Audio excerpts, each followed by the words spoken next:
Kemudian kita beralih pada pemateri yang kedua, ya, sebagai pembanding.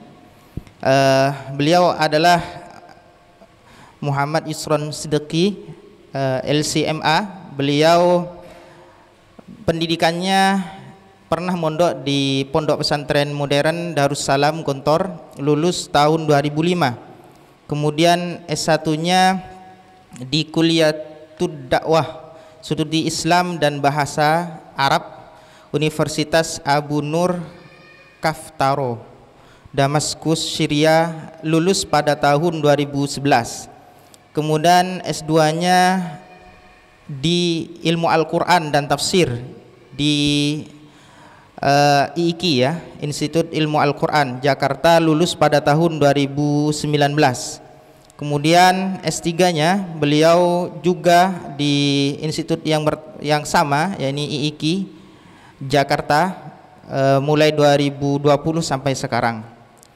Adapun kegiatan saat ini, beliau sebagai Kepala Pesantren Mahasiswa Al-Hikam Depok. Kemudian beliau juga dosen di STKQ, Sekolah Tinggi Kuliatul Quran Al-Hikam Depok. Kemudian beliau juga menjadi Direktur Eksekutif IHM, Institut Hashim Muzadi.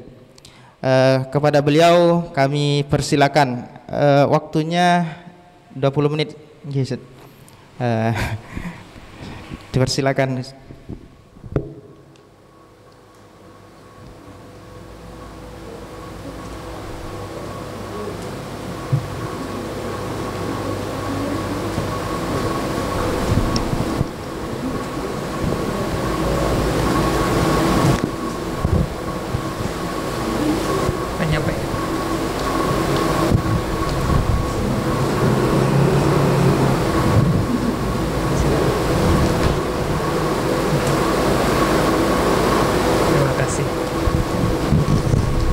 Bismillahirrahmanirrahim. Assalamualaikum warahmatullahi wabarakatuh. Alhamdulillah, wassalatu wassalamu ala rasulillah wa ala alihi wa ashabihi wa mawalah. Allahumma akhrijna min dhulumatil wahm wa akrimna binuril faham waftah alaina bima'rifatil ilm wa sahhil akhlaqana bil hilm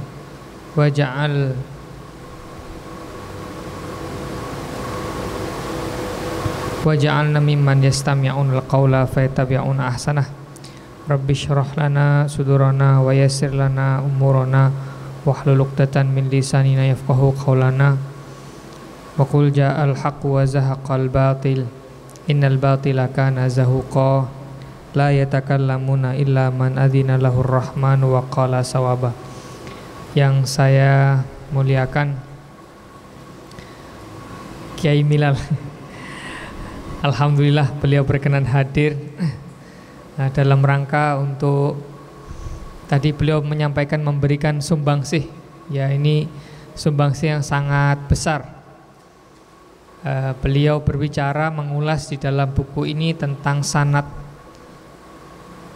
qiraat dan tafsir di Indonesia. Maka di dalam buku yang beliau tulis itu ada sebuah silsilah seperti ini. Nah, ini adalah silsilah dari sanad dari Rasulullah, bukan dari Allah Subhanahu wa Ta'ala. Ini satu-satunya buku yang sanadnya sampai Allah, ya ini Al-Quran, nggak ada yang lain, ya. Malaikat Jibril, Nabi Muhammad, sampai ke kiai-kiai kita di bawah. Maka saya pesan kepada BEM, mohon ini karena ini memanjang, harusnya ini ditulis ulang, kemudian dipajang di pondok itu gede-gede kalau dibelikin baliho, sehingga kita menjadi sadar bahwa kita ini memiliki keterikatan dengan ulama-ulama yang ada di dunia. Jadi walaupun kita ini lokal tapi kualitasnya internasional, insya Allah. Ya, tergantung masing-masing sebenarnya sih.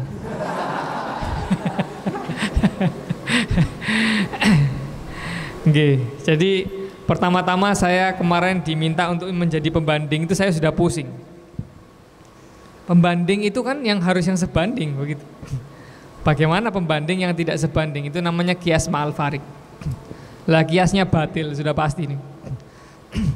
Tapi setidaknya adalah upaya gitu ya. Maka saya kemarin oret-oret ke Semilal nih. Saya oret-oret isinya kitab ini kira-kira seperti ini. Jadi ya saya oret-oret ya membanding sebisa saya. Tentu buku ini tidak mungkin bisa dijelaskan di dalam waktu 20 menit, tidak mungkin. Tapi saya membuat garis-garis besarnya dari isi daftar isi saya buat seperti ini, terus saya coret-coret. Bahwa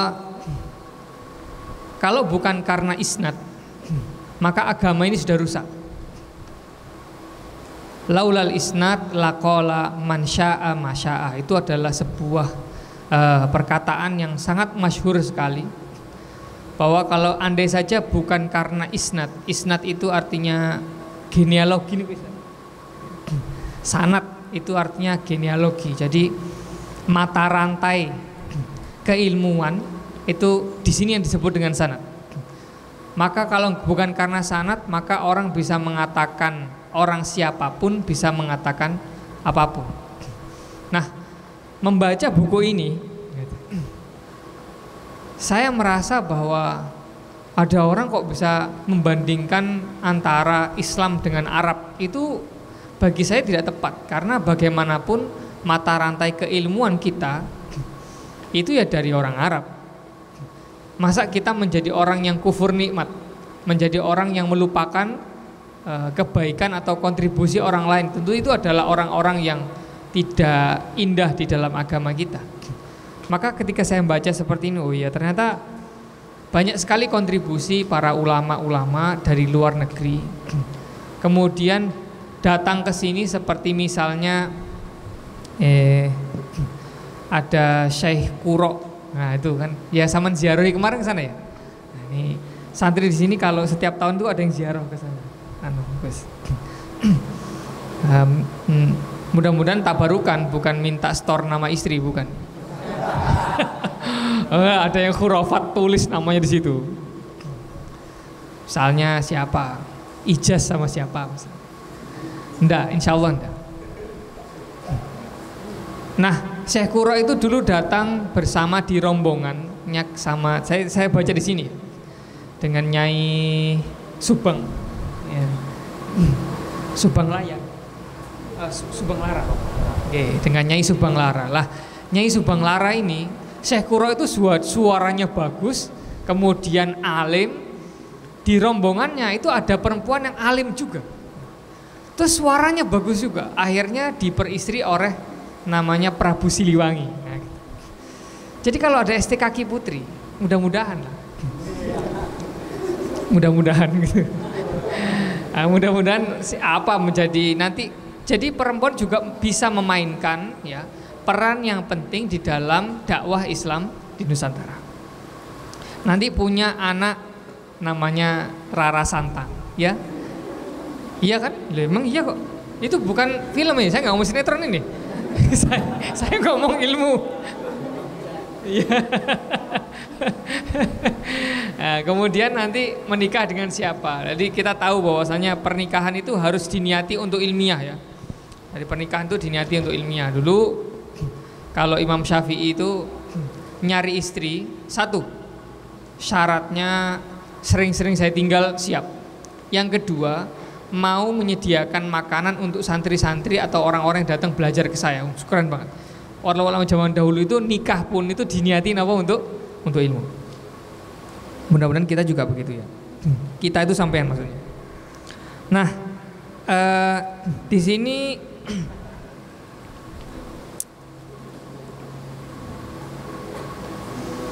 beliau tadi mengatakan ada sanad Quran dan tafsir. Ini kan buku ini tentang sanad Al-Quran dan tafsir di Nusantara. Jalur, lajur, dan titik temunya. Ketika saya baca, jadi ini saya kan ngomong pembanding itu hanya kesan-kesan. Kesan-kesan apa yang saya dapatkan dari membaca kitab ini. Tadi dituliskan dalam kitab bahwa keilmuan itu tidak mungkin berdiri sendiri, pasti ada saling memberikan kontribusi satu sama lain. Sehingga ulama-ulama dimanapun mereka berada, tujuannya tetap sama, Al-Quran. Kemudian ini akan merangkai, kemudian ada yang alumni yang membuat pesantren, ada yang pesantrennya akhirnya diisi banyak-banyak para hufat, para kiai. Itu kesan yang saya tangkap bahwa Al-Quran ini akan menyatukan umat. Al-Quran ini akan menyatukan umat dalam segala kekurangan dan perbedaan. Jadi menyatukan itu tidak harus sama, tetapi menyatukan itu ya sesuatu yang berbeda tapi bisa bersama. Itu namanya menyatukan. Lah adapun tadi yang disampaikan oleh Gus Milal bahwa kenapa ada keresahan beliau, ada kok pondok tahfidz kemudian citranya tidak seindah Qur'annya. Lah kenapa bisa seperti ini? Nah, ini yang disebut dengan sanad ya. Sanad itu ada dua. Karena ada riwayat, ada diroyah. Nah, begitu ya. Ada riwayat ya, riwayat itu pokoknya ini dari ini, dari ini, dari ini. Tapi apakah perilakunya apa tidak itu urusan diroyah. Maka Al-Quran ya, hafal Al-Quran itu tentu sesuatu yang penting, tapi bukan segalanya. Sehingga kita tidak menggunakan bahasa-bahasa yang menyakiti ya. Menghafal Al-Quran itu adalah hukumnya fardu ain, ha? Fardu ain atau fardu kifayah? Kata siapa? Ayo, sanadnya dari mana saya bilang? Kenapa? Ya, laulal isnad laqala man syaa ma syaa. Kalau menghafalkan Al-Quran itu artinya diartikan sebagai menghafalkan Al-Fatihah, oh itu wajib, fardu ain. Kenapa? Hafal untuk sampean ini fardu ain. Karena syarat sahnya sholat itu adalah bisa membaca dengan baik Al-Fatihah. Apalagi yang sholatnya sukanya sendirian di kamar, itu kalau Fatihahnya rusak itu pasti batal. No? Jadi paling selamat itu sholat jamaah karena Al-Fatihahnya sudah qiraatul imam lahul qiraah. Gitu sudah gitu dalilnya. Maka hati-hati kalau suka menjadi Mu'tazilah ya, sholatnya suka di kamar sendiri, itu minal mu'tazilun. Itu kharij anil jamaah ya. Lah orang nggih, para mahasiswa sekalian, tadi ini disampaikan ya, ada namanya Al-Quran dan tafsir. Jadi ada ilmu Quran, ada ilmu tafsir. Maka ini dua hal yang tidak perlu dibedakan ya sebenarnya, satu kesatuan, hanya saja perlu diambil bersama-sama. Jadi ilmu Al-Quran secara riwayat kemudian tidak lantas menjadikan orang hafal Al-Quran itu menjadi menguasai seluruh isi Al-Quran. Karena Al-Quran itu mukjizat yang mana seperti air lautan yang kalau kita minum satu ember itu masih ada jutaan ember-ember yang lain. Lah kesalahan banyak orang adalah ketika Allah menurunkan ilmu berupa Al-Quran, orang yang meminum satu ember merasa sudah meminum semua lautan. Sehingga saya berharap bahwa santri di sini Sekolah Tinggi Qiratul Quran lulus dari sini pun itu tetap menimba ilmu. Jangan sampai lulus kemudian berhenti sudah merasa saya sudah satu SD kaki mau apa gitu. Tetap kok, sampean kalau masuk S2 sama Kiai Faton itu tetap bikin bodoh, yakin. Saya sudah merasakan. Enggak bertanya-tanya yang sebelah pojok. Bagaimana Ustaz? Sudah di sini 4 tahun ketemu Kiai Fatoni, ternyata ketika ketemu di S2 beliau masih punya ilmu yang baru gitu. Sampai S3 pun kita tetap dibikin bodoh. Ya bukunya sama Maisuro itu. Perasaan ini saya sudah baca ya, tetapi kok yang ini kok nggak disampaikan waktu itu. Memang sengaja beliau itu kayak itu menyampaikan ilmu itu berangsur-angsur ya, di cici.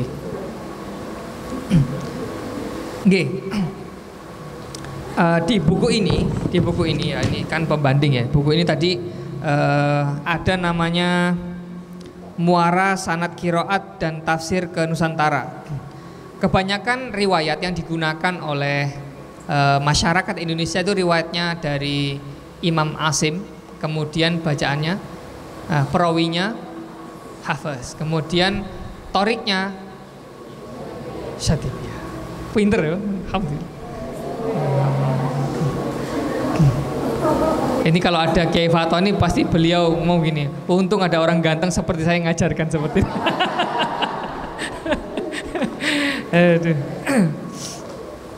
Ini kemudian ada terbangunnya jejaring ulama di Haramain. Jadi awalnya ada jejaring ulama di Haramain. Disebutkan dalam buku ini juga bahwa kebanyakan orang yang punya diperbolehkan mengajar di Masjidil Haram itu adalah yang madhabnya dekat dengan madhab-madhab yang dianut di Saudi. Ya mereka mengatakan nggak mazhab, ya ngakunya gitu, terserah lah. Tapi memang ada perbedaan. Kalau ada ulama-ulama yang bermadhab seperti Imam Abu Hanifah, ya itu ngajarnya tidak di dalam talaki yang langsung seperti ini, tapi ngajarnya itu kayak semaan begitu. Jadi ya duduk terus nyamping, ya kayak lagi ngobrol tapi ternyata semaan Al-Quran. Jadi para kiai-kiai itu Masya Allah ya, dari semaan-semaan yang kecil-kecil itu lahirlah kita-kita di sini yang ada jenengan. Jadi jangan pernah remehkan semaan Al-Quran, sekecil apapun majelisnya, sesedikit apapun orang yang datang di dalam majelis Anda, kita tidak pernah tahu 100 tahun lagi, 200 tahun lagi itu nanti jariah kamu sebesar apa. Maka jangan sampai santri STKQ tidak punya satu murid pun yang pecah hafalannya selesai 30 juz tidak dari tangannya. Jangan sampai. Jangan sampai sampean tidak punya murid satu yang hafal 30 juz. Sealim apapun Anda, sesibuk apapun Anda, harus punya kaderisasi. Nah, kemudian setelah dari muara sanad qiraat dan tafsir ke Nusantara, nanti ada jalur dan lajur sanad qiraat. Di sini disebutkan dalam buku ini ada setidaknya empat poros ya, 4 poros. Ada nama jalur sanad satu dari Abu Hajar, ini ada Al-Mirdadi, ada At-Tiji Al-Madani atau Sarbini Ad-Dimyati. Nanti juga ada lainnya. Lainnya ini salah satunya dari Syria. Tadi saya baca ada nama kakak kelas saya di Syria seperti Ustadz Slamet, Aos, Mas Aos, kemudian Ustadz Mudawi, Gus Faiz Kudus ya. Ya, di sini siapa menawan di sini? Ini mana? Kudus mana Kudus? Angkatan. Arwaniyah mana Arwaniyah? Nggak ada di sini. Rafli ada. Ada di sini. Muridnya Gus Faiz nggak ada. Loh, angkatan 8 siapa namanya? Labib mana Labib? Nah ini muridnya Kiai siapa? Arwaniyah. Jadi setidaknya itu ada 4 poros besar di Indonesia ini yang memiliki jalur sanad. Dari sanalah maka akan diturunkan menjadi pondok-pondok tahfidz. Kemudian nanti ada jalur sanad qiraat baru, ada namanya Syekh Mahir, ada namanya Syekh Samir ya, yang ada di Damaskus, dulu saya masih ketemu beliau. Nanti ada Khazanah Tafsir Nusantara, jalur sanadnya. Nanti ada namanya penafsiran Al-Quran di Nusantara. Kemudian kitab Ulumul Quran karya ulama Nusantara disebutkan di sini semua. Nanti ada sanad kitab tafsir pesantren. Tafsir pesantren yang paling populer di Indonesia adalah tafsir Jalalain. Yang samain ngaji tiap pagi itu loh, sambil ngantuk itu. Yang sering bolong-bolong itu. Ya, saya ingatkan kembali bahwa dulu Abah Hasim niku mewajibkan untuk bandongan tafsir Jalalain itu, karena katanya Abah itu tafsir Jalalain itu gendeli makna. Sama tahu gendeli? Nih, bahasanya Abah, bahasa Jawa. Gendeli itu artinya mengikat. Tafsir Jalalain itu tafsir yang dikarang oleh tafsir Biroi. Tafsir Biroi di sini tertulis ini. Tafsir Biroi yang mana itu adalah ijtihad dari Imam dua Jalaluddin Al-Mahalli dan Jalaluddin As-Suyuti. Kemudian akhirnya dipilihkan makna-makna itu sudah muntaqo, sudah dipilihkan, kemudian tinggal disajikan. Sama tinggal buka mulut terus disuapi sama Imam Jalaluddin. Set gitu aja. Tidak perlu buka-buka Lisanul Arab, tidak perlu buka-buka kitab-kitab yang tebel-tebel. Nah, tinggal mangap doang, tinggal buka mulut. Nah, nanti kalau ketemu saya di tahun ketiga, baru mangap betulan teman.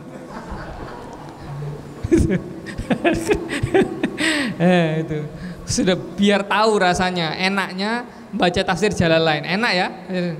Ini maknanya ini maknanya ini. Coba tanya angkatan 9. Buka tafsir Ustaz. Ini yang ditulis yang mana Ustaz? Ini maknanya Ustaz? Iya, yang itu dibaca. Ini terus bagaimana artinya Ustaz? Terus yang saya tulis mana? Kemudian asbabun nuzulnya mana? Kemudian dicari. Enak sekali pokoknya. Jadi baca tafsir Jalalain, la ya'lamu suhulata qiraatil Jalalain illa man qaddaqa darsal kitabah. Itu tadi. Alhamdulillah di sini nomor 9. Jadi tahun ketiga niku mereka saya ajak untuk napak tilas. Jadi bagaimana menjadi mufasir pemula, kira-kira ini buku yang dibaca. Lah baru mereka sadar sulitnya menjadi mufasir. Alhamdulillah gitu ya. Walaupun hanya mufasir 3 ayat ya, itu saja sudah mumet. Nanti di sini ajalah yang terakhir tentang titik temu sanad qiraat dengan tafsir dan tarikat.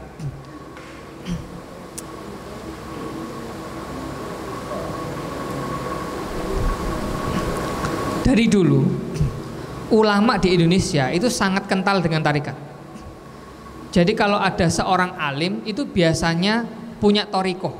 Punya torikoh itu adanya, maksudnya adalah sesuatu yang diistiqomahi sehingga hal itu akan mengontrol hati mereka, dan ketika mengajarkan agama tentu pasti mengajarkan tafsir ya dan Al-Quran, maka cara menafsirkannya juga benar.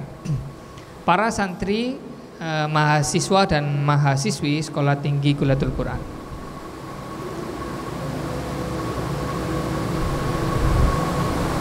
kita tidak bisa menjadi suhufiyun. Suhufiyun itu orang yang hanya mengambil agama dari kertas. Tidak bisa. Karena kertas itu sangat bisa ditafsirkan dengan banyak hal. Kita tidak melihat mimik muka. Maka saya katakan bahwa ketika ada orang membaca sebuah riwayat ya, atau membaca sebuah ayat Quran misalnya, pernah nggak sampean membayangkan bahwa Allah niki menyampaikan itu lagi murka-murkanya? Pernah bayang gak? Tapi apakah itu otentik? Apakah benar ya ketika Nabi meriwayatkan ayat ini, itu Nabi sambil marah-marah, titik serunya 3, tanda serunya 3, sambil menghardik melotot-melotot begini? Taunya dari mana? Dari sana.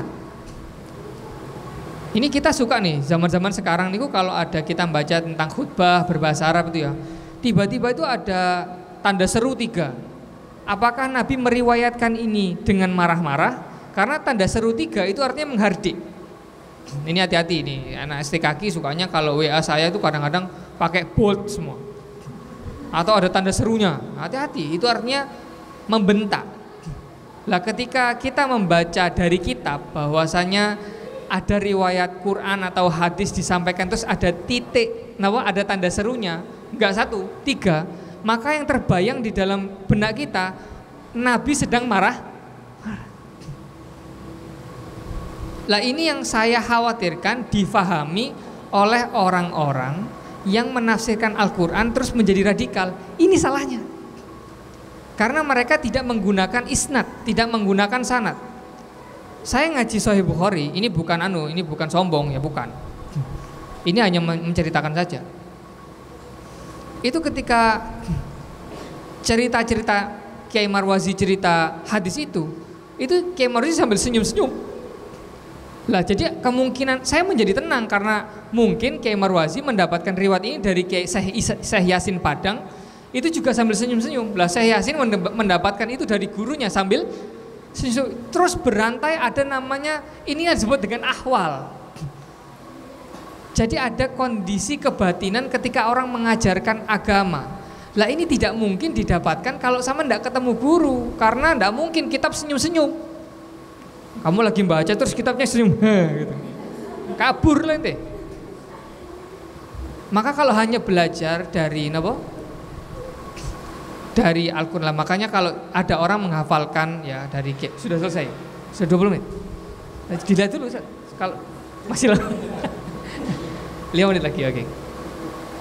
Jadi ketika menghafalkan, ketika Anda mengetahui pelajaran agama, loh, itu kok ada orang bisa menyampaikan agama dengan marah-marah. Mungkin riwayatnya itu benar, redaksinya dari Rasulullah, tapi marahnya bid'ah apa tidak? Jangan dikira bid'ah itu hanya bid'ah tentang syariah, ada juga bid'atul akhlak. Geragas itu juga bid'ah. Serakah itu bid'ah. Sama pernah dikasih tahu begitu.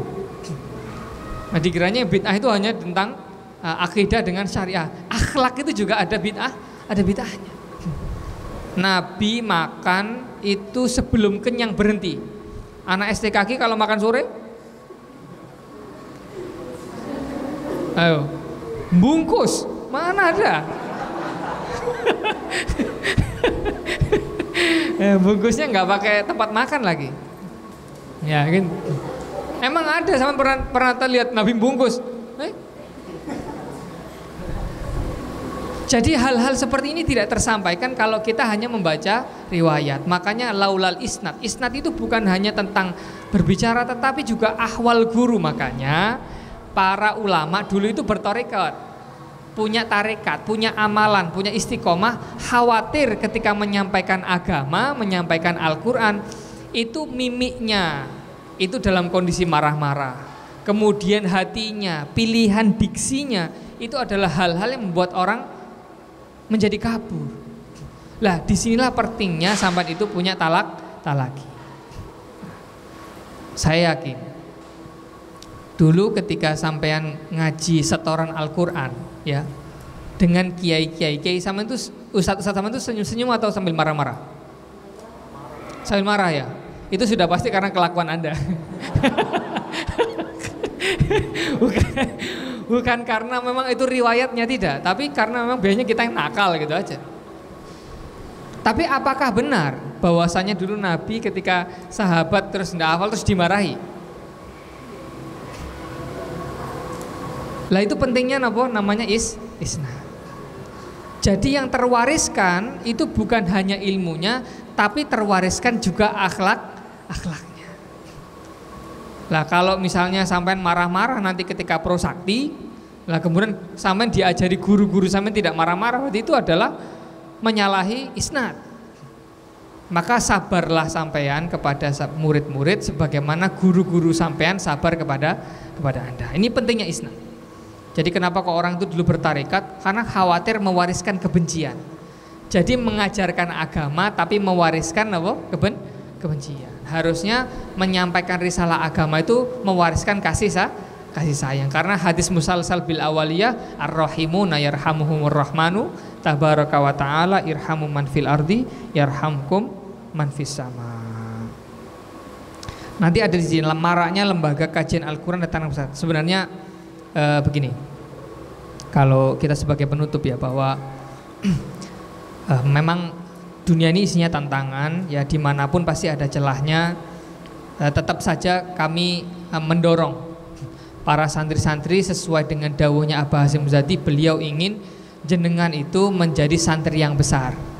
Santri yang besar itu apa? Santri yang mau kembali ke daerahnya atau paling tidak berada di tempatnya menjadi guru-guru Al-Quran.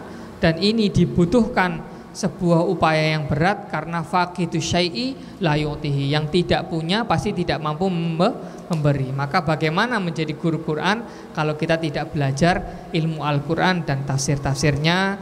Oleh karena itu saya sudahi ini apa nih namanya, curhat apa pembanding?